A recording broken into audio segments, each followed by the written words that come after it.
I'm joined here today with Mr. Dan Furman, one of the most knowledgeable people when it comes to the business of college sports. So we opened up Pandora's box a few years ago by allowing players to get paid. And it seems though, like very contrary to professional sports, it's been almost like this smoke and mirrors going on where you don't like me. I watch so much college football and I'm on Twitter and all this stuff, and I still don't really know what like the reality is of NIL in 2025, 2026. So what's actually going on?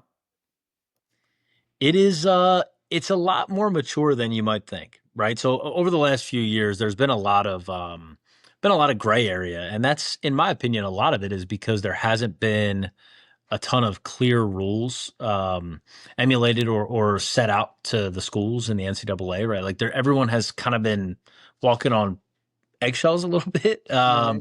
So where we're at in the process is it's pretty mature at this point, right? So NIL has become a force and a factor to get athletes to campus for a lot of schools, and no matter who you are across the country, you want to be as resourced as possible as in NIL, and you want to be as strategic as possible in NIL. So what it's really done is it created a ton of parity in college sports, and you're seeing it across college football this year. There's teams in the ACC jumping in out of the top 25 like it's gone out of style. So it's really fun to watch. And a lot of times people say, "Oh yeah, well, NIL, it's and collectives, like that's the nasty part of college sports," which in my opinion, man, it's unfair to say, right? And that's not just coming from somebody who's had the opportunity to run a collective for the last 4 years. Like, they've been integral to college athletics growing over the last, extensive period of time since NIL became a thing in 23. So, I've watched it grow. It's been fun to watch. But college sports is in a really unique space, man. And there's a lot of success going on. Athletes are being compensated at a really high level. And I think ultimately when this started, that was the goal, was to get athletes paid, get them what they deserve for the work that they're putting in for schools. And I think it's fun to watch it continue to grow. The settlement has just come into effect as of July 1. So there is a little bit of chaos. Everybody's trying to figure out what exactly that looks like heading into this new portal cycle here in January. But there's a lot of schools in really unique spots, and it's fun to watch. And I'm kind of in this role where I get to see both sides, and it's really unique and a good opportunity for me to watch it continue to grow. It's super cool. I think when I initially heard about NIL and, saw it initially happening, my intuition was like the big dogs are going to come Yeah. and it's going to be this like very one-sided. It was going to be the opposite of reality, where the reality is like teams are more even than ever before and like no one's great, but everyone's kind of good and there's this like No weird question. 20 teams in the country that are very, very competitive.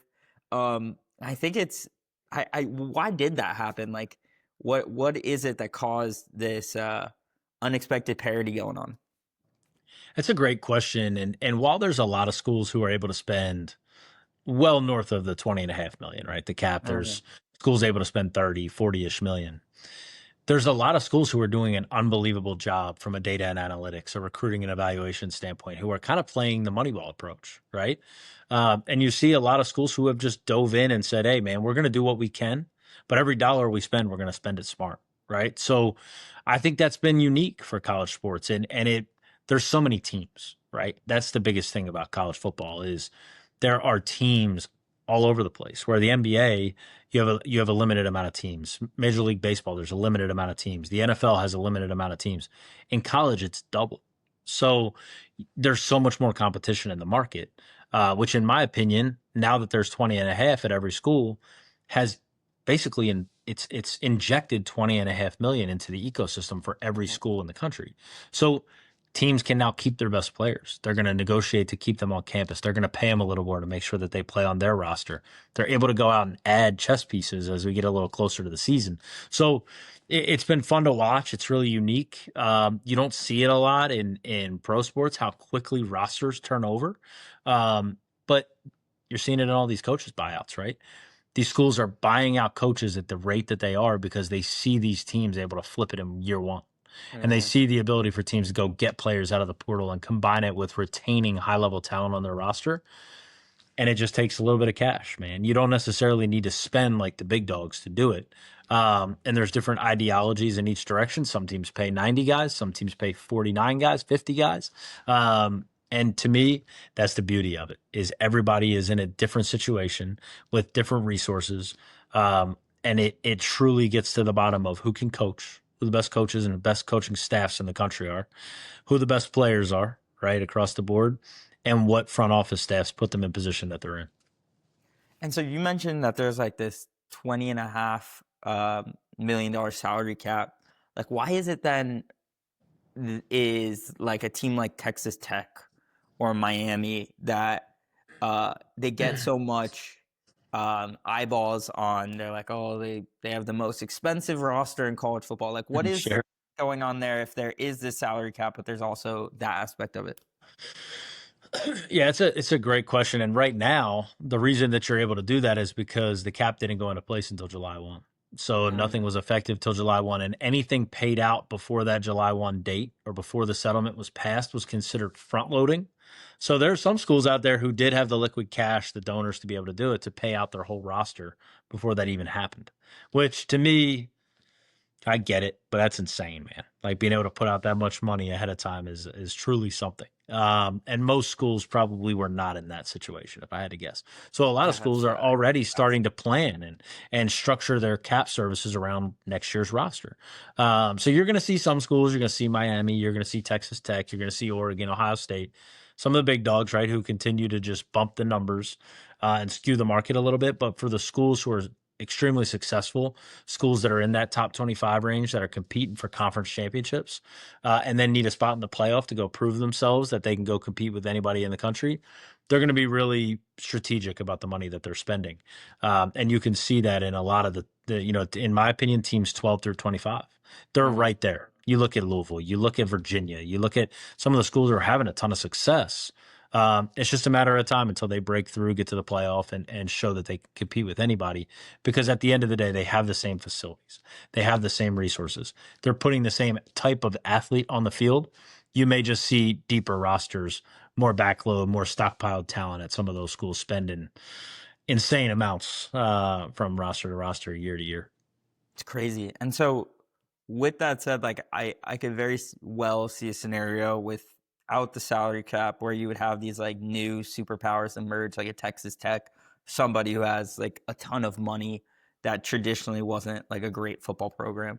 But with the salary cap, do you think that that skews anything? Like, will there be outside of the normal reality of just teams getting good and good coaches and teams emerging, will there be anything external outside of good coaching, good recruiting year over year that kind of makes some of these superpowers emerge out of nowhere like you would see with like a Texas Tech this year that's killing it? Yeah, you're going to see a lot of really um, dense college towns with significant business opportunities that take a leap forward because now you have to justify through NIL Go around the cap what those experiences are actually looking like. There can't just be like, hey, we said in a contract they were going to get 2 posts and 2 billboards and this and not do any of it, right? Now they're going to actually restrict that. They're going to enforce that. They make you put it through a clearinghouse with the College Sports Commission that each of these deals actually gets cleared based on fair market value per athlete. So opportunities in big cities with with colleges that have a small business community and an ability to amplify their athletes, it's going to start to get really unique, man. And I think that there's some schools who are primed to be in position to have success there, and I think it's going to be a lot of fun. I look at some schools, you look at some of the upside and some of the advantages that a school like Charlotte might have, and they may not have this boisterous alumni base, but at the same time, you're in a city with a ton of opportunity from a business standpoint. How do you maximize that and create opportunity for your athletes so that it continues to attract high level talent across the board for all your sports? So I guess like that side of things is kind of what people expected, right? When NIL was a thing, like just businesses are guys being able to profit off their image and likeness versus like the whole collective realm that we had or that emerged very quickly on. Was that probably the biggest unexpected consequence, or like what do you think some of those like unexpected realities are that happened, when we when players were allowed to start profiting off their image and likeness? Yeah, I think number one is there weren't a lot of schools prepared for the cash intensive few years that NIL provided from a collective standpoint, right? So all of this outside NIL money that was coming through collectives and boosters over the last few years has really put a lot of schools in a restricted position budget wise.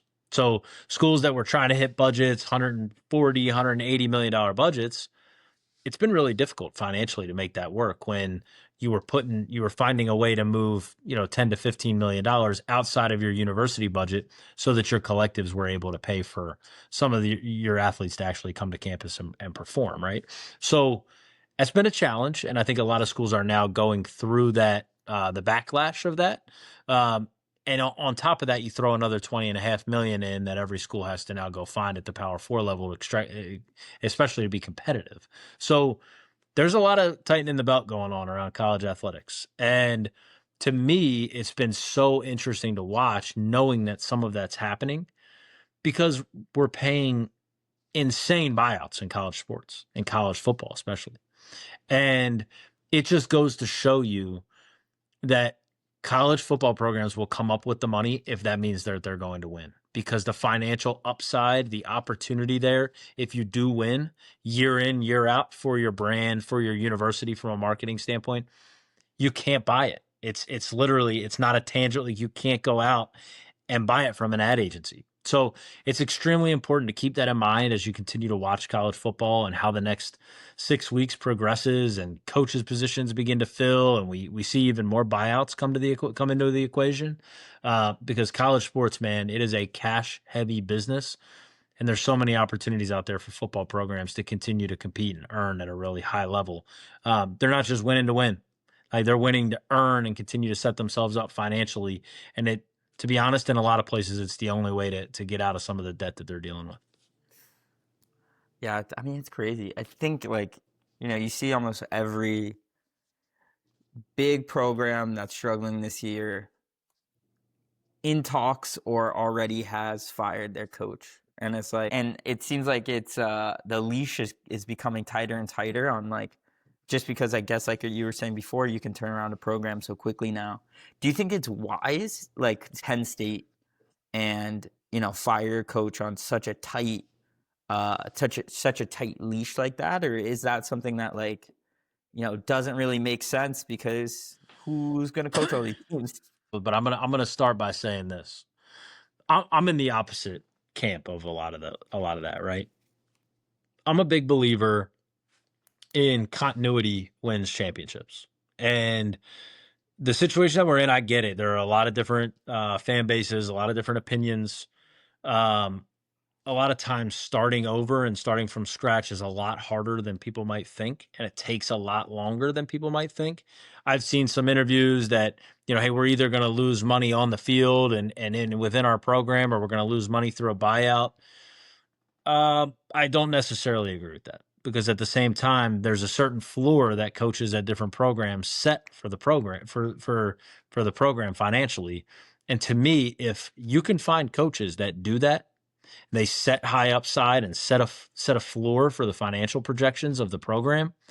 I just don't see a reason why you'd go out of the way and get rid of guys, especially with those types of insane buyouts.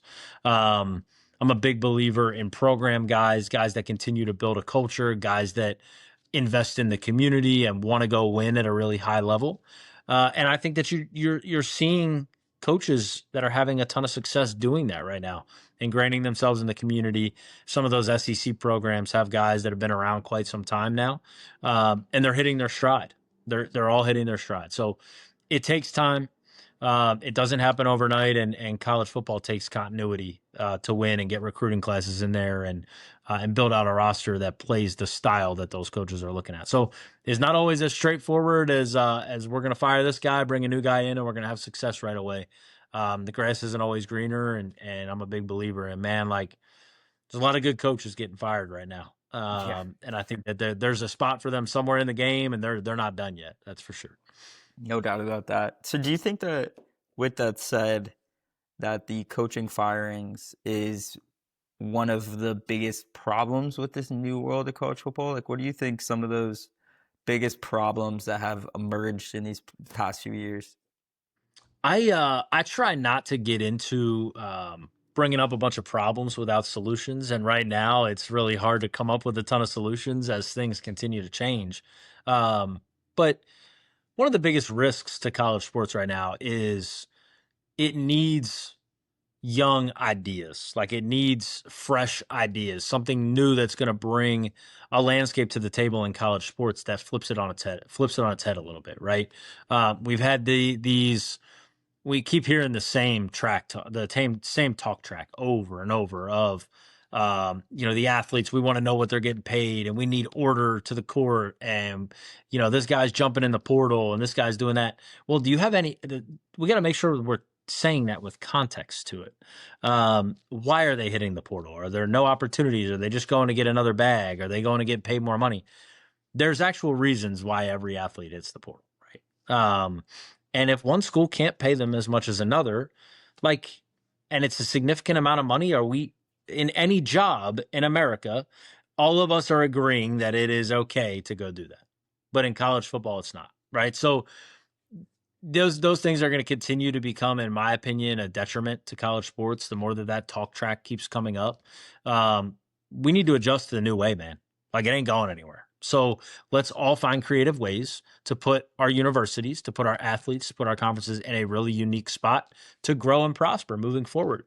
And if we do that and we do it with a clear mind, I am confident there are a lot of energetic, strong, really intelligent individuals in the world of college sports that could have success in any business in the world.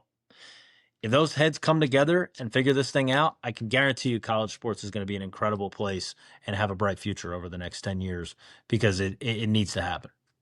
Yeah, because so you think like the current trajectory of things kind of sets up some issues.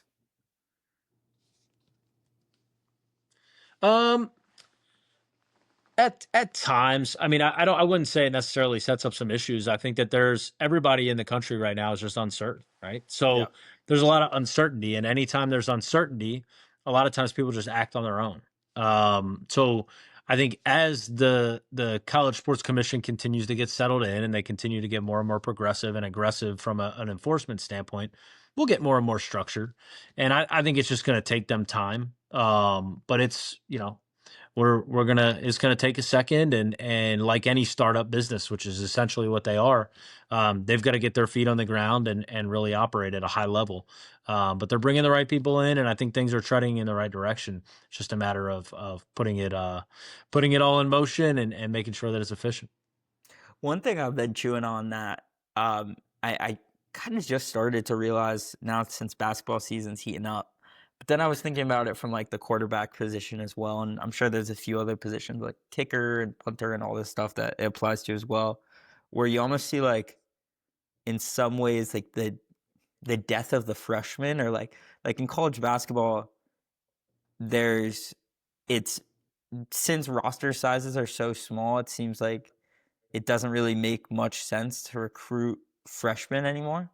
Like if you're, I think it's like St. John's who just doesn't even isn't Yeah, even Coach taking Patino on. just came out and Yeah, said yeah. it. Yeah, Um, and then I'm thinking about like my team, like the Miami Hurricanes. Like we've, 2 years in a row went and got an older transfer quarterback, and we got some guys on our roster that we recruited that like you don't even know if they'll ever really get their shot at that thing. Like it just I don't even really have a question with that, to be honest with you. I was just curious your it's thoughts hard, there. man. It's It's hard. interesting.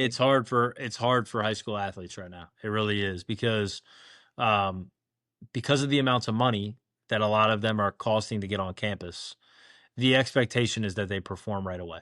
Um, and as teams become more and more financially responsible, they're going to go out and invest in players that are ready to play right away. And in football, especially, you're putting yourself in a situation where physically, a lot of the time, they're not quite at the same. If you're an 18-year-old kid trying to play football against 21, 22, 23-year-old guys, sometimes even older than that at this point, it creates a real talent differential.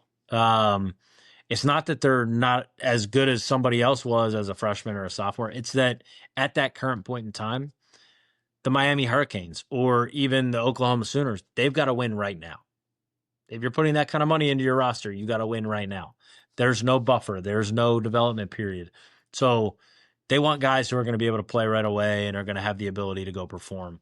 Um, I do think that as the cap tightens and 20 and a half becomes more and more of a reality, in my opinion, you're going to get more and more freshman recruiting because you're going to have to fill a pipeline. You're going to have to backfill your roster. Every school is going to strictly have 20 and a half million. So schools that want to retain guys, they're going to retain them. They're going to pay to retain them.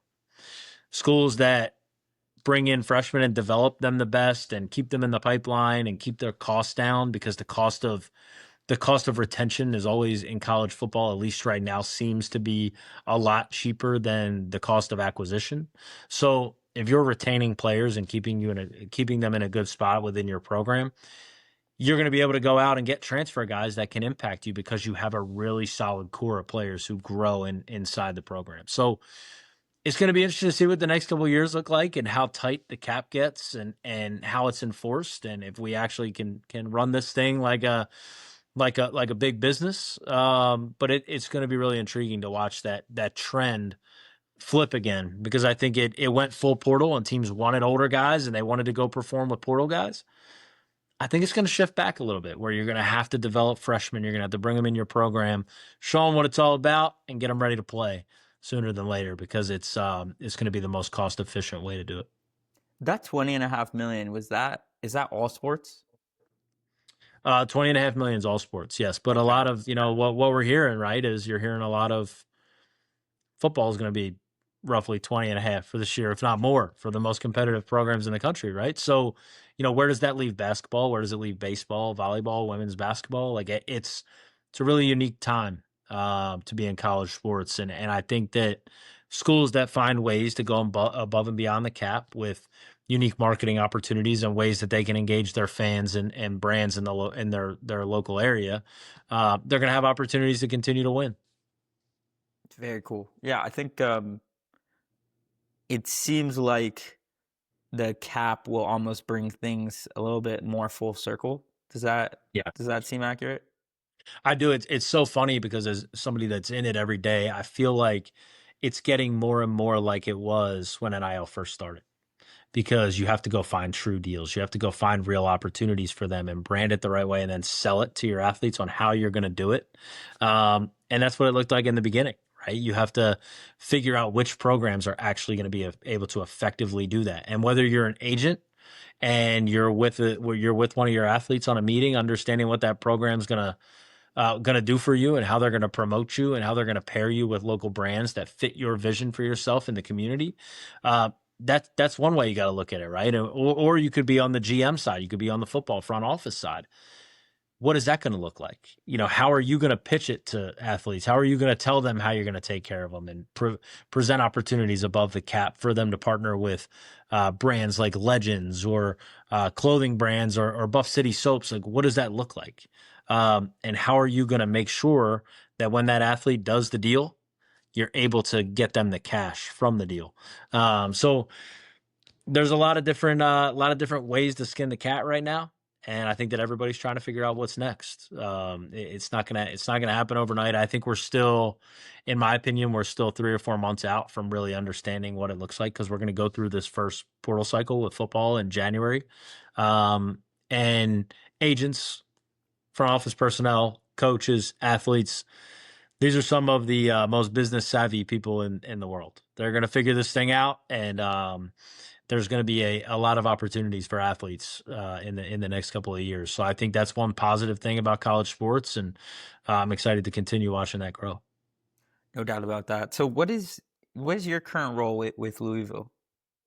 So I am currently still overseeing the collective 502 Circle, consulting really heavy with them in a variety of areas, but continuing to build that out as we head into this new world of things. I think that everybody is in a pretty unique spot right now because the shoe hasn't dropped yet, right? Like nobody knows what this is actually going to look like. So whether that's Louisville or other schools or different agencies, how they position themselves in the future, we're all trying to make sure that we're easily accessible for those groups and able to help in a variety of ways, and quite frankly, provide myself the most value, and figure out where in the market best fits me to continue to grow and help athletes continue to progress along their career.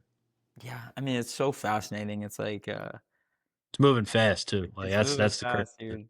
Yeah, and I think It's so fun. many like young guys, they want to get into the world of business and they have a passion for sports. So it's like it's this ultra competitive field that there isn't a lot of jobs for, but a lot of young guys definitely um, are going to be chewing at the bit to get into the industry.